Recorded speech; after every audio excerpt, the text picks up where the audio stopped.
راج گیری سے اڈا مینیجر بن گیا، اس کے بعد یہ گینگسٹر کیسے بنا؟ یہ اندرون شہر کی روایت میں نے آپ کو بتا دی، بدماشی وہاں کیسے پنپتی ہے، غنڈہ گردی جنم کیسے لیتی ہے، بدماش جو ہیں وہ سر کیسے اٹھاتے ہیں، یہ سارے واقعات ہیں.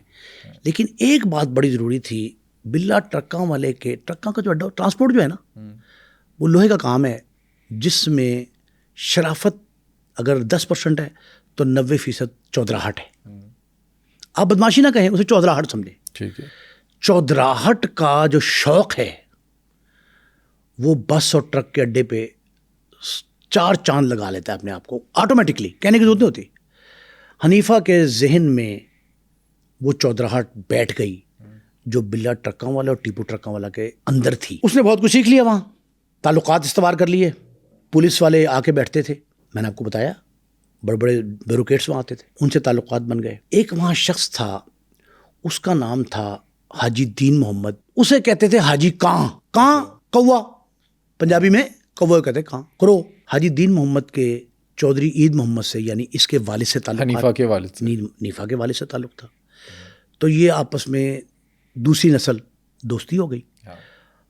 یہ جو اس کا بیٹا تھا ظہیر احمد، جسے عرف عام میں ہانڈا کہتے ہیں، ہانڈے سے مشہور ہے. اگر آپ ظہیر احمد پوچھیں کہ ظہیر احمد کہاں ہے تو کسی کو نہیں پتا. حاجی کاں کے بیٹے سے اس کا بہت گہرا تعلق تھا. ایک دن یہ ٹیپو ٹرکاں والے کے اڈے کے لوگ اور یہ سارے وہاں جاتے ہیں، ہنسی مذاق میں لڑائی تک نوبت آئی. ہانڈا اور نیفا دستوں گریبان ہو گئے، ایک دوسرے کو مار پیٹ شروع کر دی. مار پیٹ کے دوران اس نے اسلحہ نکالا، حنیفہ نے پسٹل نکالا اور سیدھا فائر مارا کنپٹی پہ. یہ کہتے یہ ہیں کہ مذاق تھا، یہ سیدھا فائر لگا، اور فائر لگا ہے تو وہیں ڈھیر ہو گیا. وہ ہانڈا مارا گیا، اس کے باپ اور ماں بچے سب بھاگتے آئے، دیکھا، اور انہوں نے کہا کہ تو نیفے نے مار دیا. انہوں نے کہا آپس میں بڑے گہرے دوست ہیں. بہت سارا معاملہ گڑبڑ ہوتا ہے، اور لیکن مقدمہ درج ہوتا ہے، نیفا گرفتار ہو جاتا ہے. اچھا، یہ پہلا قتل تھا حنیفہ کا؟ یہ نیفا کا اس سے پہلے قتل ایک خاتون کا تھا. اس کا مقدمہ تھانہ راوی روڈ میں درج ہوا، 302 کا نامزد مقدمے میں. نیفے کی بہن، نیفے بابے کی بہن جو ہے، اس کا جھگڑا ہوتا ہے کسی خاتون سے. اچھا. جو کریم پارک راوی روڈ، بڑا قریبی ہے لیکن بہت مشہور ہے، وہاں خاتون سے جھگڑا ہوتا ہے. اس میں 2 ان کے بھائی اس کے پڑ جاتے ہیں. اس کے بھائی اس کی بہن کی تذلیل کرتے ہیں، جو بات سنی سنائی ہے دروغ برگردن راوی، وہ کہتے ہیں تذلیل ہوتی ہے. بہن اس کو بتاتی ہے، اطلاع کرتی ہے گھر آ کے کہ بھائی یہ مسئلہ ہوا ہے. یہ جاتا ہے اس جگہ پہ جہاں خاتون سے جھگڑا ہو، اس کے بھائیوں کو للکارتا ہے. یہ بہن پوچھتی کون ہے، کیا ہے، تو یہ کہتی میں، جب پوچھا تو یہ کہتا ہے کہ میں ہوں نیفا. وہ باہر نکلتی ہے کہ بلاؤ بھائیوں کو، کہاں ہے تیرے بھائی، بدماش بنے پڑتے فلاں. تو تکار ہوتی ہے. تو تکار کے بعد جو ہے نا یہ فائر کرتا ہے اور وہ اس خاتون کے سینے پہ لگتا ہے. خاتون زخمی ہوتی ہے، اس کو اسپتال لے کے جاتے ہیں، وہ جاں بر نہیں ہوتی، ہلاک ہو جاتی ہے.